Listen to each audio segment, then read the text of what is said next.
Bonjour à tous et bienvenue pour notre première vidéo de l'AIDA TV. Aujourd'hui, nous avons l'honneur de recevoir Monsieur Albert Lessois, qui est enseignant-chercheur en économie à l'ESCE. Monsieur Lessois, merci au nom de l'AEDA d'être venu aujourd'hui, d'avoir pris la peine de répondre à nos questions. Aujourd'hui, on va commencer par vous poser plusieurs questions, mais avant tout, vous avez écrit plusieurs articles sur l'Afrique. Vous avez une connaissance assez développée du continent. On peut citer un de vos articles Natural Resource Exports and Diversification and Economic Growth on CEMAC Countries. Aujourd'hui, le but vraiment, c'est de poser les premiers jalons pour nos entrepreneurs, de répondre aux questions assez vagues qui vont leur permettre de cerner au mieux le continent africain. Merci, je vous remercie beaucoup de m'avoir accordé cette opportunité de répondre à vos questions relatives à l'opportunité que l'Afrique peut apporter aux jeunes entrepreneurs qui désirent s'installer en Afrique. Et je suis très flatté de voir qu'il y a des étudiants qui s'intéressent au continent africain, notamment en ce qui concerne son développement et la volonté de vouloir s'y installer. Merci encore. On va commencer, si vous voulez bien. Première question. Au fond, quel serait l'intérêt d'un étudiant, qu'il soit français ou autre, à s'expatrier, à quitter son pays d'origine et à aller en Afrique pour y monter son entreprise ou y chercher un emploi? Alors, merci pour cette question très intéressante. Alors, je vais d'abord décrire l'aspect macroéconomique de façon très rapidement de l'Afrique. Alors, l'Afrique est un continent qui connaît actuellement une croissance annuelle qui tourne autour de 3,5%. Alors, cette croissance provient principalement de la production et des ressources naturelles en Afrique.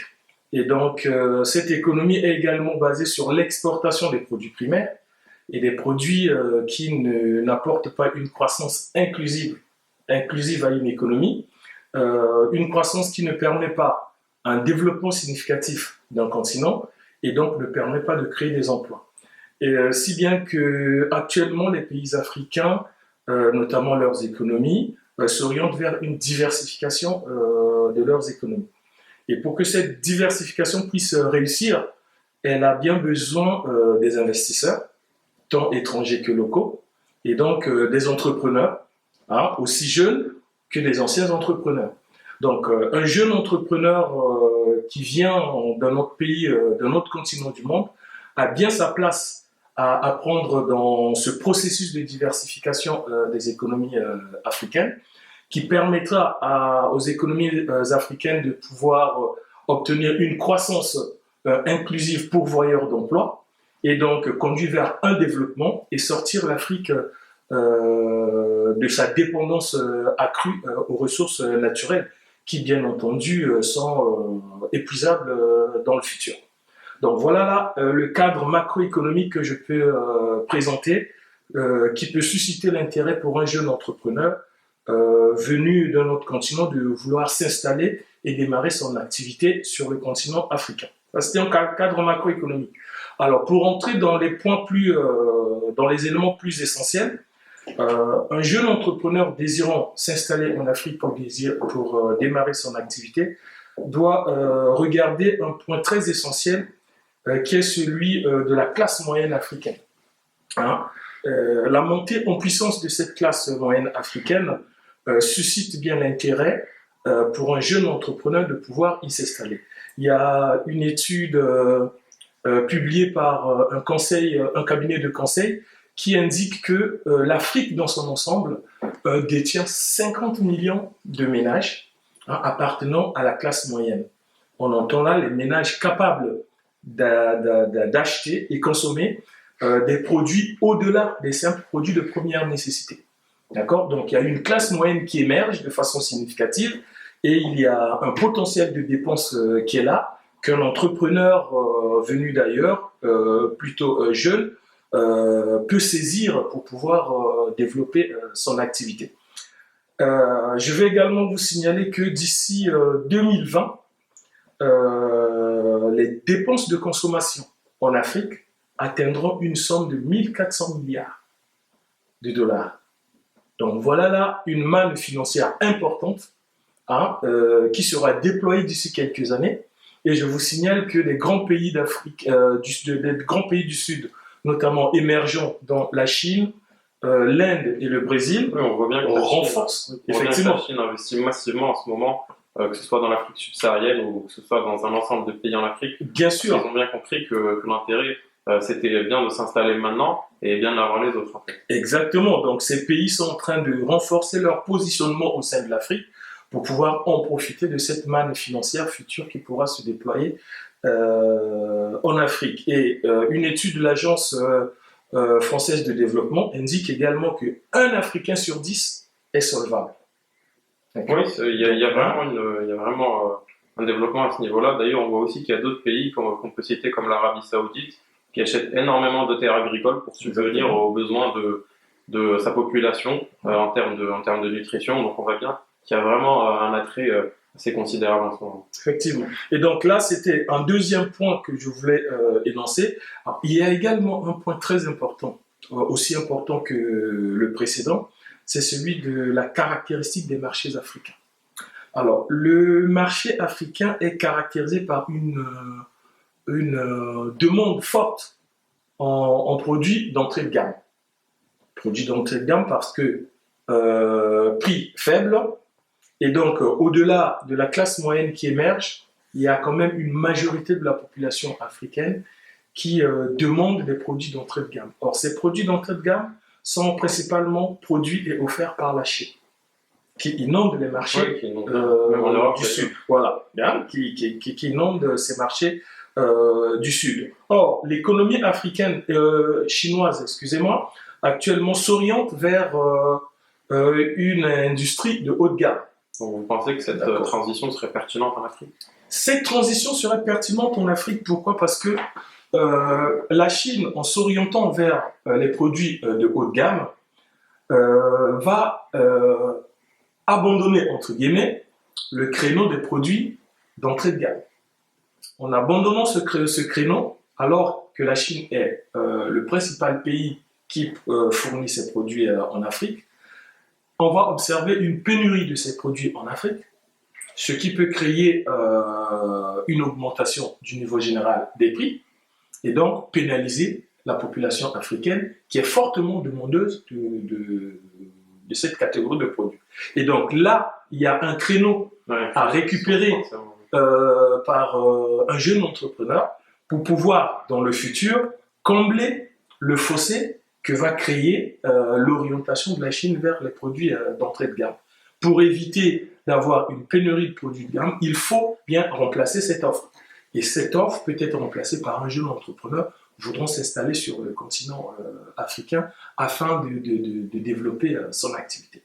Voilà également un deuxième élément très important. Alors, il y a également un troisième élément, je ne peux pas ne pas en parler, il s'agit du secteur privé. Actuellement, si on regarde les dépenses réalisées dans les pays africains, ce sont des dépenses principalement réalisées par le secteur public. Il y a donc un secteur privé à développer, et pour développer ce secteur privé, il faut des entreprises. Or, les entreprises au niveau du continent africain, il y en a, mais elles ne sont pas suffisantes pour développer le secteur privé par manque de financement et bien d'autres raisons qui existent qu'on va évoquer quand on évoquera les freins liés à l'installation d'un entrepreneur sur le continent. Il y a donc le secteur privé à développer, donc on a besoin des entrepreneurs et en ce moment-là, en développant le secteur privé, on observera une possibilité de diversifier, et là je reviens encore sur la diversification, de diversifier l'économie africaine qui dans l'avenir apportera un certain développement intéressant et pour les populations africaines. Pour revenir à ça, quels sont selon vous aujourd'hui les secteurs qui sont vraiment inexploités en Afrique? Alors, les secteurs inexploités en Afrique sont nombreux. Je sais que c'est une vague question, mais voilà. Je vais essayer de. Voilà. L'Afrique est un vaste champ qui n'est pas encore bien exploité. D'accord? Donc, il y a principalement le secteur des technologies, de l'information et de la communication. C'est un secteur très porteur. Oui, on voit bien d'ailleurs qu'il y a énormément de startups qui se développent, énormément de startups, dans le transfert de fonds. Exactement. Les transferts de fonds qui se faisaient à l'époque en 4-5 jours, aujourd'hui en 2-3 touches sur un téléphone mobile. Oui, le mobile banking a un développement assez incroyable. Les paiements avec le téléphone mobile, les virements bancaires avec les téléphones mobiles, il y en a un secteur important où un jeune entrepreneur peut trouver sa place. D'ailleurs, il y a des solutions qui ont été créées comme M-Pesa, je ne sais pas si vous connaissez, c'est assez incroyable parce qu'on remarque qu'aujourd'hui, même un agriculteur peut avoir accès sur un simple téléphone, on ne parle même pas de smartphone, à des informations comme le coût ou vraiment le prix d'une denrée et pour voir à quel prix il peut l'échanger sur le marché local ou avec les entreprises. Alors, ce sont des éléments très importants qui se développent en Afrique et qui peuvent susciter l'intérêt de jeunes entrepreneurs de s'y installer. Il y a de l'agriculture. D'accord. Aujourd'hui, quand on parle de la diversification de l'économie africaine, il faut regarder le côté de l'agriculture qui n'est pas développé, alors que l'Afrique offre des potentialités énormes pour facilement développer son agriculture, mécaniser cette agriculture, et là, il y a également un créneau à récupérer. Il y a le secteur des transports qui ne sont pas développés. Là également un secteur à récupérer. Quand je parle de l'agriculture, il faut également penser au secteur de l'agroalimentaire. Oui, forcément, parce qu'il y a de l'agroalimentaire, le transport de ces marchandises. Donc il faut le développement du secteur des transports également, qui nécessite le développement d'un réseau routier. Oui, parce qu'il y a tout un nombre d'infrastructures qui vont avec. Voilà, donc les infrastructures de base qui manquent. Il y a également des secteurs collatéraux à ces secteurs qu'il faut saisir pour pouvoir développer son activité. Et il y a bien d'autres secteurs, secteur de la santé, secteur de la distribution d'eau, secteur des transports publics. Ce sont là beaucoup de secteurs qui peuvent offrir des opportunités aux entrepreneurs jeunes qui qui développent un intérêt pour le continent africain. Dans ce cas-là, pour l'ensemble des opportunités que vous venez de citer, quels risques vous verriez, que ce soit en termes systémiques, structurels, que devraient prendre en considération aujourd'hui nos futurs entrepreneurs avant de se lancer dans l'aventure? Alors, il y a le réseau de distribution. D'accord. Le réseau de distribution n'est pas encore développé, il faut regarder ça. Comment transporter les marchandises, par exemple, d'un point à un autre en termes de transport, ce sont les points à regarder. La fiscalité, d'accord, c'est également des points à regarder pour pouvoir s'installer facilement, et regarder également la vulnérabilité du pays du point de vue des crises financières, crises économiques. Est-ce que le pays résiste facilement à ces crises financières internationales? D'accord. Et pour terminer, est-ce qu'un investisseur aujourd'hui ou un entrepreneur, est-ce qu'il a intérêt à trouver un avantage comparatif en Afrique plutôt qu'ailleurs? Alors, un avantage comparatif en Afrique, oui, parce qu'un investisseur étranger qui arrive peut arriver avec un bagage financier en lui, la facilité d'obtenir des prêts financiers. En Afrique, c'est pas évident. Il faut avoir des garanties énormes, surtout pour un jeune entrepreneur.